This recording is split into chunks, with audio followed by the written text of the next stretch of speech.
You are listening to the Daily Treasure podcast produced by Mark Inc. Ministries. I'm sitting in for Sharon Betters, and she wrote this devotional. Today's devotional is called Hannah Shows Up. Today's treasure. The Lord had closed her womb, and Hannah's rival used to provoke her grievously to irritate her because the Lord had closed her womb. So it went on year by year. As often as she went up to the house of the Lord, she used to provoke her. 1 Samuel 1, 5-7. Every year Elkanah took his family to worship and sacrifice at Shiloh out of obedience to God's call to go to the tabernacle for annual worship. You may not eat within your towns the tithe of your grain, or of your wine, or of your oil, or the firstborn of your herd, or of your flock, or any of your vow offerings that you vow, or your free will offerings, or the contribution that you present. But you shall eat them before the Lord your God in the place that the Lord your God will choose.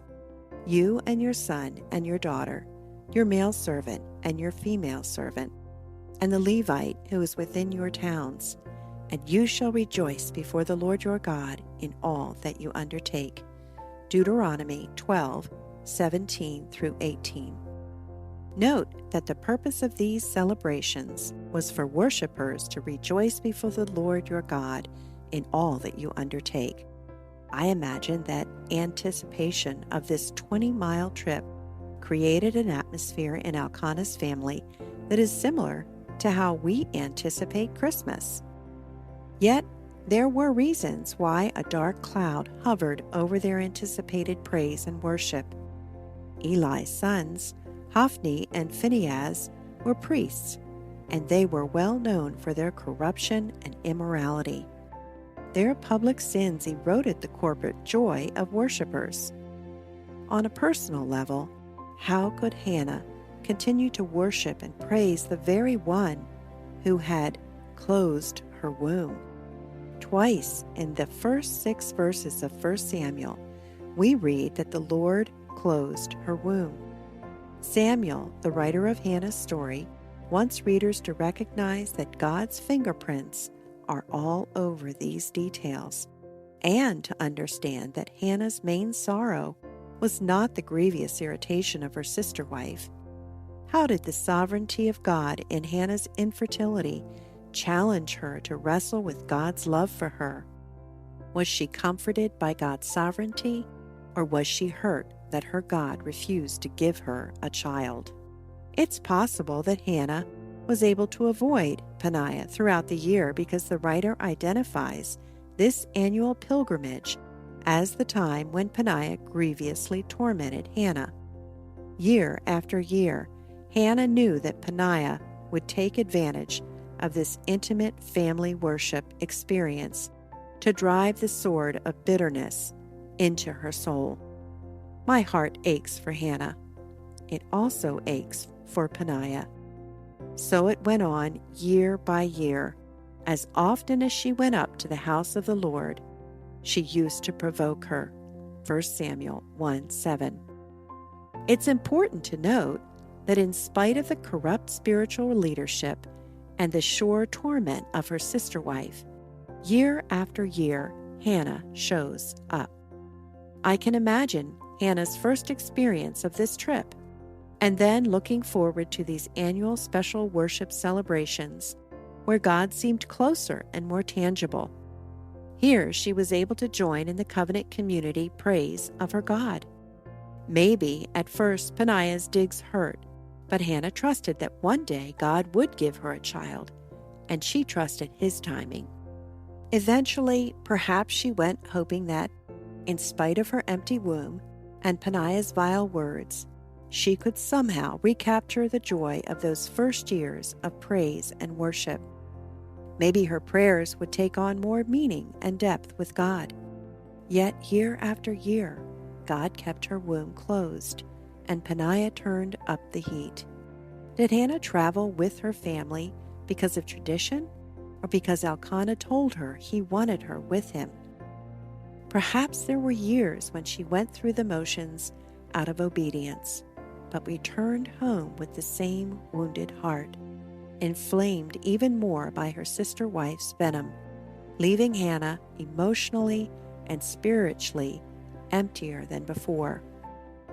This annual trip to sacrifice and worship confronted Hannah not only with her mean-spirited sister wife, but also the reality of God's sovereignty over the one thing she desired most, a baby. Yet she did not stop. I am personally stunned that her hunger for corporate worship trumped the emotional provocation she knew Peninnah would throw at her. Take Hannah with you today and think about her pilgrimage. How would you react to similar unending conflict and disappointment? What is your default mode when attacked or longing for something that seems unattainable? Once more, don't miss this opportunity to ask the Lord to make your heart soft and open to the possibility that you are Peninnah, the one who hurls venomous words and intentional hurt toward another. Let the Holy Spirit open your eyes and heart to the possibility that it's time to exchange a life-taking auto-response for life-giving encouragement. Friends, thanks so much for joining us on our pilgrimage fueled by hope. And I know that as you continue to listen and allow the Lord to use His scriptures to just transform your heart into a place of deep love for His Son Jesus, that you know that God has designed each of us to need others. We need one another to come alongside of us to help us walk by faith. And this devotional is one way of doing that. And especially when the way is hard, we need one another. So we want to send you a free PDF of the poem Call Back, which if you've been around Daily Treasure for a while, you've heard it in one of the devotionals. But we want it to be our gift to you to help remind you of God's call to share the comfort you have received with others. When you subscribe to the e-news at markinc.org, that's markinc.org, we'll send you a free PDF of this poem. And I want to just read it quickly to you so that you can remember the power of these words. It's called Call Back, and the author is unknown. If you have gone a little way ahead of me, call back. 'Twill cheer my heart and help my feet along the stony track. And if perchance faith's light is dim because the oil is low, your call will guide my lagging course as wearily I go. Call back and tell me that He went with you into the storm. Call back and say He kept you when the forest roots were torn, that when the heavens thundered and the earthquake shook the hill, He bore you up and held you where the very air was still. O friend, call back and tell me, for I cannot see your face. They say it glows with triumph, and your feet bound in the race, but there are mists between us, and my spirit eyes are dim, and I cannot see the glory, though I long for word of Him.